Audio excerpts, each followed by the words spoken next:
આજ તો હું સાની મની બેહી ગઈ. સાની મની બેહી ગઈ એટલે વિક્રમે પૂછ્યું, કેમ નીતા સાની મની બેહી ગઈ? પછી મેં એમ કીધું, મને તો છે ને મજા નથી એમ કીધું. તો પછી વિક્રમ કહેતો, હાલ તો તૈયાર થઈ જા, તને દવાખાને લઈ જાવ. તો તૈયાર થઈને હું તો બેહી ગયેલી હતી.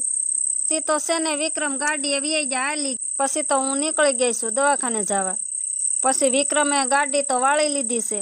પછી તો હું વિક્રમ ને ભૂમિ ફોક્સનર ગાડી આપણી લઈને નીકળી ગયા છીએ વાડિયાથી. પછી રોડે ચડાઈ દીધી ગાડી. પછી તો છે ને તળાજા પગો છાતા તો શેત્રુજી બે કાંઠા જાતી હતી.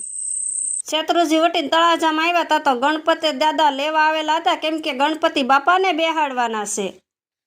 પછી તો તળાજાનો ડુંગરો આવી ગયો. પછી તો અમે દવાખાના પાસે ભોગી ગયા. પછી વિક્રમ કે હું ભૂમિને તેડી લઉં. હું તો ખાલી હાલી જતી હતી. પછી તો કેસ કઢાવી લીધો. કેસ હાથમાં લઈને બેઠી હતી, ક્યારે મારો વારો આવે.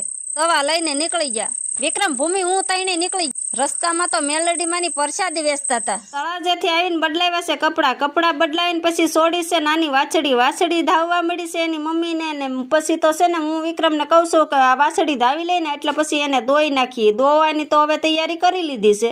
પછી તો આવી ગઈ છું ગાયને દોવા, કેમ કે આસર ધોઈને પછી તો ગાય તો દોવી પડશે ને. કોમેન્ટ કરીને કહેજો કેમ હોય એમ. આવું કામ હોય. અમારો વિડીયો સારો લાગ્યો હોય તો લાઈક, શેર, સબસ્ક્રાઈબર કરતા જાજો.